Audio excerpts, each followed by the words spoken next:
I got you, babe. They say our love won't pay the rent. For it's earned, our money's all been spent. Cher has spent decades as one of the most recognizable figures in all of entertainment, a woman who reinvented herself so many times that it became part of her legend. She was one half of a beloved musical and television duo, an Oscar winner, a Grammy winner, and a pop culture force that simply refused to be diminished. But behind the sequins and the spectacle was a marriage that, by Cher's own account, was far darker than anyone watching from the outside could have imagined. Her new memoir pulls back the curtain on her years with Sonny Bono, and what she reveals is shocking as it is sobering. From iron-fisted financial control to infidelity to a chilling confession about violent thoughts, Cher's memoir lays bare the dark truth of her life with Sonny Bono. Before we get into it, drop a comment below and tell us, did you ever suspect that things between Cher and Sonny were darker than what we saw on television? How it all began. He's wearing a mohair suit. Yes. And a mustard color shirt. Yes, with a white collar. And what did you think? I thought it was like when Tony met Maria. Everybody disappeared. Yeah. And it was just the two of us. Cher and Sonny Bono first met on a double date when she was just 16 and he was 27. By her own admission, the two were not particularly attracted to each other. Yet Cher found herself fascinated by him in a way she couldn't quite explain. When she needed a place to stay, she lied about her age and moved into his one-bedroom apartment. It was not exactly a fairy tale beginning, but for someone who had grown up in financial instability and emotional chaos, it offered a kind of structure she had rarely had. The relationship existed in a legal gray area for years. They participated in a ceremony in Tijuana when Cher turned 18, which was partly a public relations maneuver to legitimize what had already been a private arrangement while she was still underage. They did not become legally married until 1969, years after they were already performing together and building a public identity as America's sweethearts. The wholesome image they projected on their television show was, in many ways, a carefully constructed fiction. Cher came into the relationship already shaped by a difficult childhood. Her mother, Georgia Holt, married 7 times and cycled through periods of wealth, poverty, and instability. Cher spent a stretch of her infancy in a Catholic children's home after her biological father, a gambling addict, abandoned the family and left her mother with nothing. Her early life gave her a kind of resilience she would need because the marriage she walked into demanded every bit of it. Control at every turn. I kept saying, and I could never get him to give me an answer that was real for me enough. Yeah. I said, at what point, like what time of the day or the night, or what were you doing when you thought, I'm going to take Cher's money?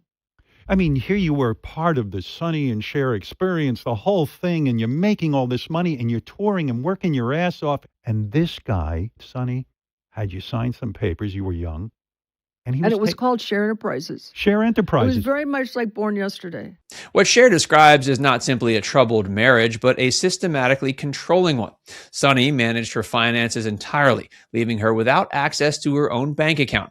She was given a stipend of $5,000 a month, while the two were among the most famous entertainers in the country. For someone performing at that level, being handed an allowance was a deliberate form of power, a way of ensuring she could never truly operate on her own. The control extended into the most personal areas of her life. Sonny reportedly would not allow her to wear perfume. He restricted her from socializing freely with the musicians in their band. When he found out she had been spending time outside of their scheduled lessons with her tennis coach, he burned her tennis clothes. These were not isolated flare-ups. They were patterns that added up to something calculated and sustained. Infidelity was also a defining feature of the marriage, and Sonny felt little obligation to hide it. According to Cher, he cheated throughout the relationship and even blamed her for his behavior, citing a lack of physical intimacy between them. The logic placed the burden of his choices squarely on her shoulders. It was the kind of reasoning designed to keep someone feeling guilty and off balance, which is precisely the effect it had. Alone in Las Vegas. One of the more harrowing stretches in the memoir takes place in Las Vegas in 1972. Cher was 26 years old, deeply unhappy, and so overtaken by loneliness that she considered jumping from a hotel balcony. She writes that she was, quote, dizzy with loneliness during this period and admits to having had such thoughts 5 or 6 times. It's a startling admission that puts the rest of the memoir in sharp relief. The incident that brought things to a head involved a guitarist in their band named Bill.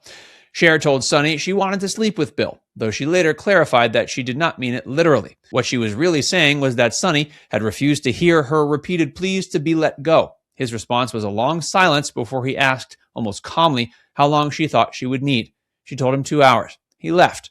Cher broke down crying on Bill's shoulder. It was a moment of complete collapse, and it almost had nothing to do with Bill. She was not asking permission for an affair. She was a woman at the end of her rope, trying, in the only way she had left, to get the man she was married to notice how desperate things had become. He did not. The balcony confession.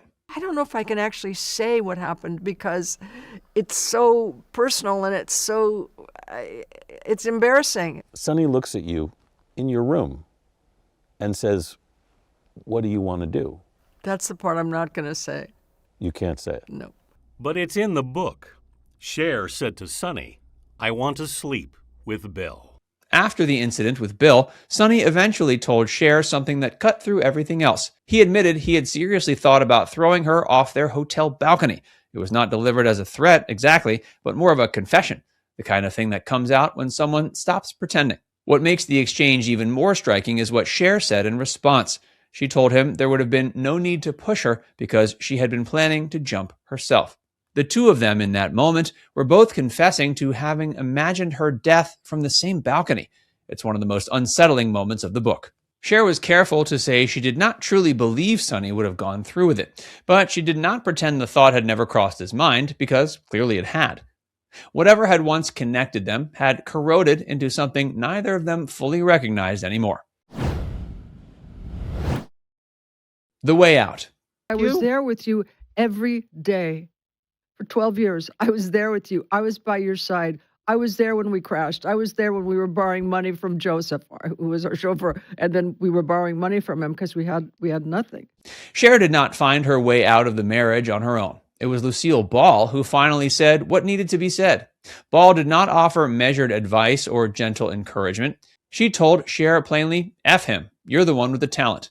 It was blunt, possibly harsh, but it landed the way that kind of honesty sometimes does when it comes from someone you truly respect.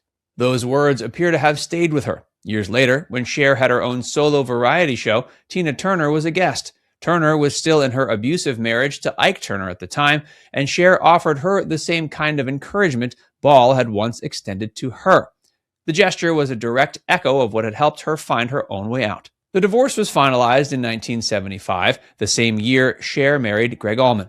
That marriage ended in 1979. But the break from Sonny marked something larger than the end of a personal relationship. It was the start of a solo identity and an independence she had spent years being denied. The memoir, in all its detail and candor, is Cher finally telling the full story on her own terms. Now it's time to hear from you. Cher held on to a lot of this for a long time, and now it's on the page. We want to know what you think. Drop a comment below and tell us whether the Sonny and Cher story you knew matched what Cher is now describing. Let us know in the comments section below.